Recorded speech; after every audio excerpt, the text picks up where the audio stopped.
Hello students. तो आज का जो नया टॉपिक है आपका वो है यूज ऑफ देयर।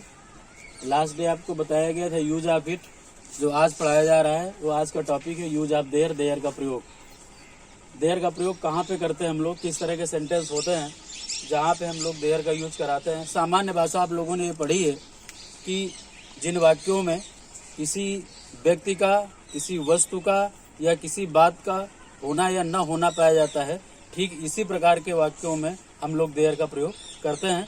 ये किताबें लिखती हैं स्टूडेंट। दूसरी हमने भाषा और लिखी है, यहाँ पे लिखा है हमने used as the subject of to be, seem, appear etcetera to say that something exist. इसका मीन्स स्टूडेंट है किसी के अस्तित्व का संकेत करने के लिए बी, सीम, अपीयर आदि क्रियाओं के कर्ता के रूप में प्रयुक्त होता है।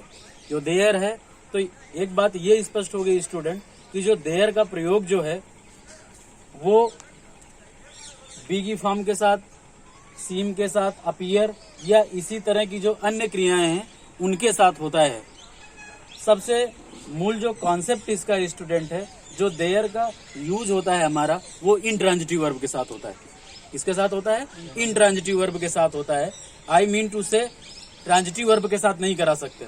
अगर आपकी वर्ब सकर्मक क्रिया है तो उसके साथ इसका प्रयोग नहीं होगा।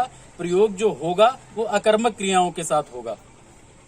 जो यूज ऑफ देयर है, जिन वाक्यों में हम लोग देयर का प्रयोग करते हैं, वहां पे देयर का स्टूडेंट कोई मीनिंग नहीं होता है, देयर का कोई अर्थ नहीं होता है। ये मात्र सेंटेंस की एक बनावट होती है, एक स्ट्रक्चर होता है, उसका अपना कोई अर्थ नहीं होता है।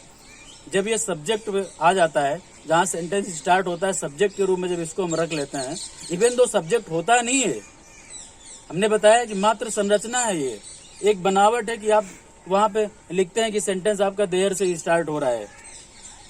और कब होता है? जब ये आपको सेंटेंस से पता चलता है कि किसी चीज की मौजूदगी है, कोई चीज है या कोई चीज नहीं है। चूंकि एग्जिस्ट जो आई है मीनिंग ना, ये इस एग्जिस्ट का अर्थ होना ही होता है। होना का मतलब कोई चीज है या फिर नहीं है, अस्तित्व में है या फिर नहीं है। अगर सेंटेंस से ये चीज पता चल रही है तो हम लोग स्टूडेंट देयर का प्रयोग करते हैं। दूसरा हमने कॉन्सेप्ट क्या क्लियर कर दिया कि इंट्रांजिटिव वर्ब के साथ करते हैं। अब देखो, जो बी है ना, ये बी हमारी इंट्रांजिटिव वर्ब है। जो सीम है ना, ये भी हमारी इंट्रांजिटिव वर्ब है। जो अपीयर है ना, ये भी हमारी कैसी वर्ब है? इंट्रांजिटिव वर्ब है। यानी ये ट्रांजिटिव वर्ब नहीं है। आप कैसे कराएंगे, कैसे लिखेंगे हम लोग इसको, तो हम स्ट्रक्चर थोड़ा सा बता दें आपको। सबसे पहले आप क्या करते हैं? देयर लिखते हैं। देयर के बाद आप, चूंकि बी की फॉर्म आप जानते हैं इज होता है, एम भी होता है, लेकिन एम इसके साथ आएगा नहीं, तो आपको आर लगाना पड़ सकता है। या फिर पास्ट पे आप जाएंगे तो वाज हो सकता है, या फिर यहाँ पे वर हो सकता है। फ्यूचर पे आप जाएंगे तो यहाँ पे आपको विल भी लिखना पड़ सकता है। ओके।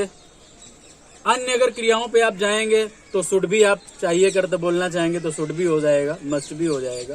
सकना के अर्थ में कैन भी हो सकता है अगर सेंटेंस आप बोलना चाहेंगे। इसके बाद स्टूडेंट्स हमारा जो यहाँ पे आता है वो नाउन होता है, और यहाँ पे हो सकता है, क्या होता है स्टूडेंट?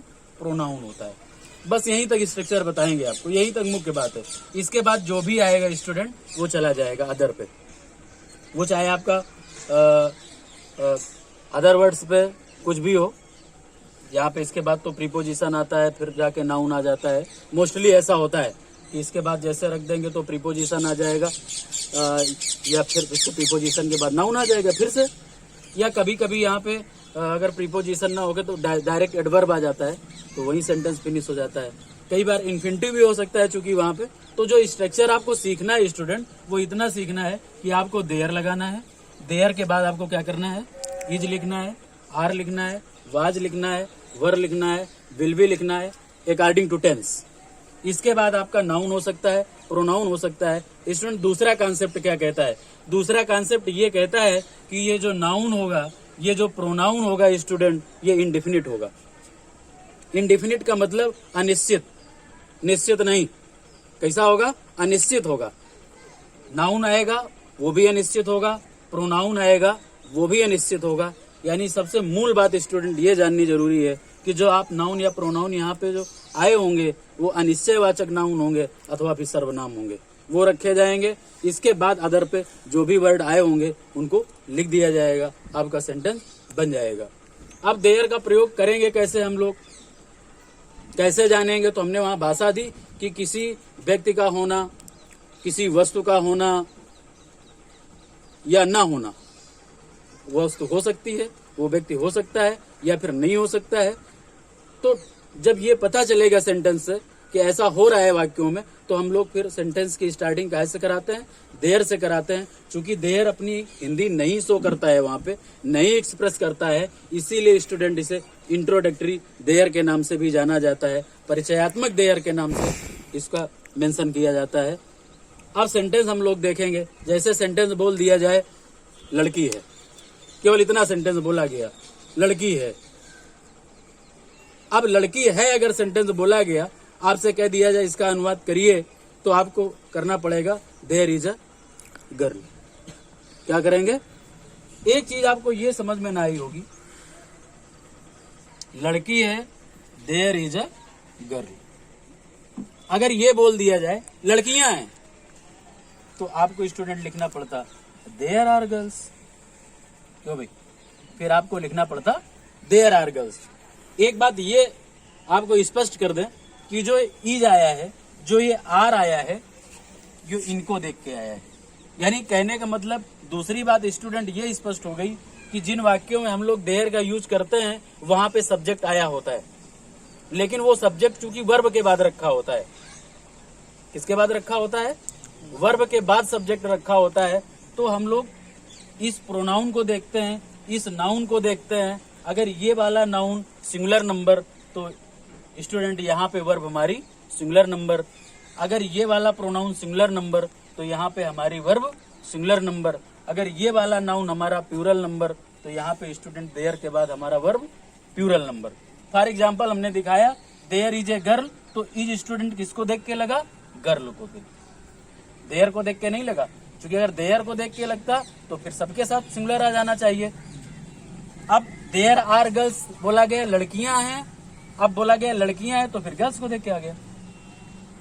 तो भाई अब तो गर्ल्स को देख, लड़कियां ज्यादा हैं, तभी तो आर आ गया। तो ये बात तो क्लियर हो गई। सेंटेंस थोड़ा और बढ़ा देते हैं।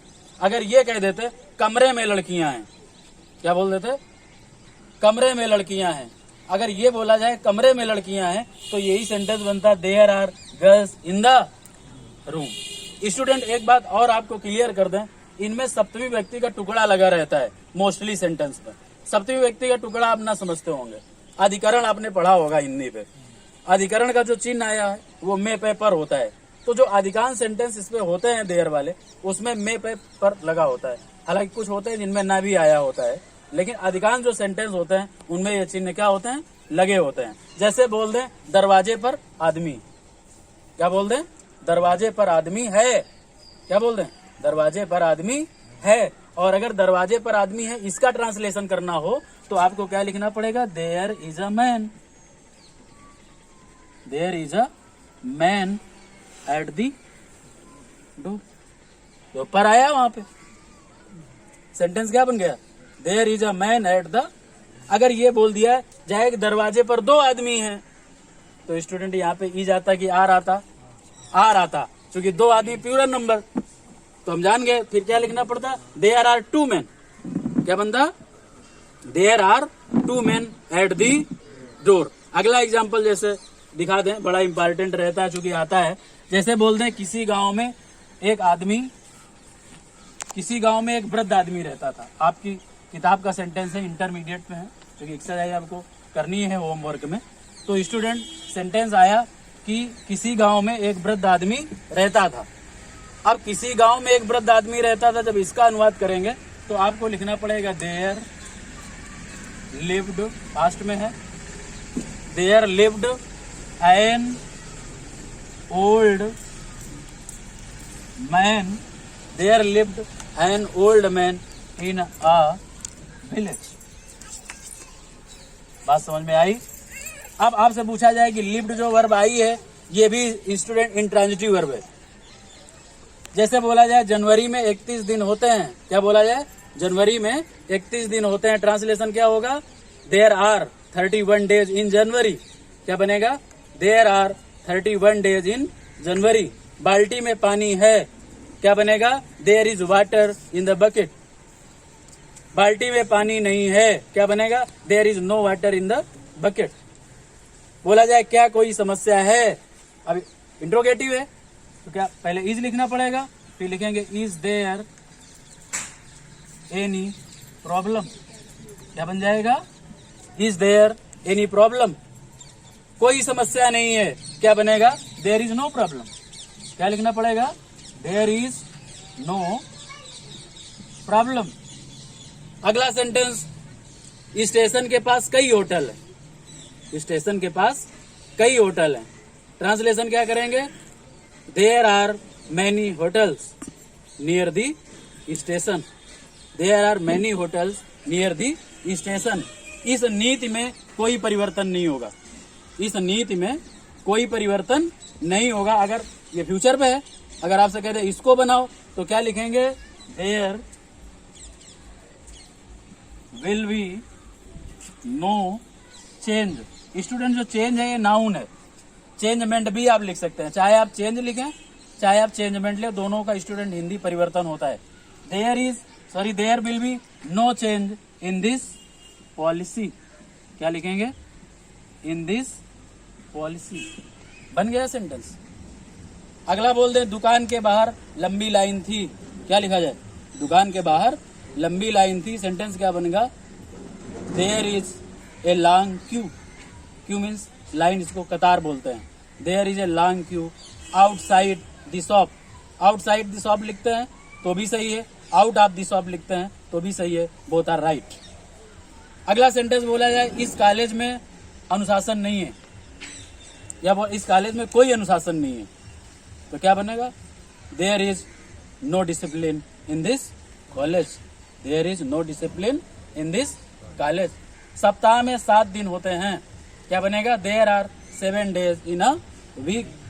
There are 7 days in a week. तो आपको ये समझ में आ रहा है कि वर्ब किसको देख के आ रही है स्टूडेंट? 7 डेज को आई देख के। क्यों भाई? 7 डेज प्लूरल नंबर था ना, तभी देयर के बाद स्टूडेंट क्या आया?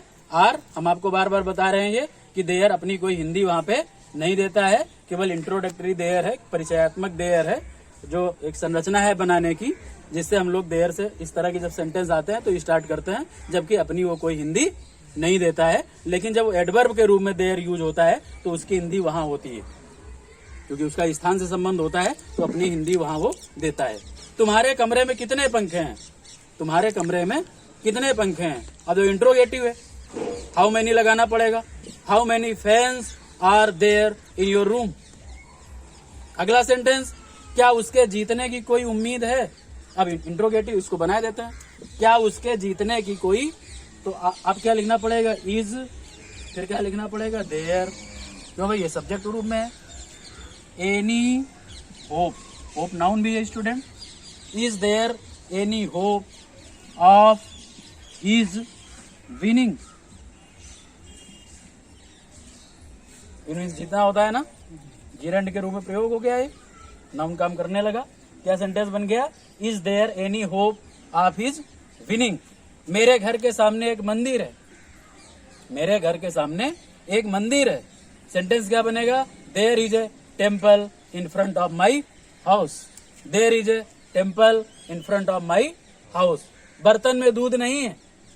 आपकी एक्सरसाइज सेंटेंस है इंटरमीडिएट। बर्तन में दूध नहीं है तो क्या लिखेंगे? There is no milk in the pot. Pot means क्या होता है स्टूडेंट? बर्तन।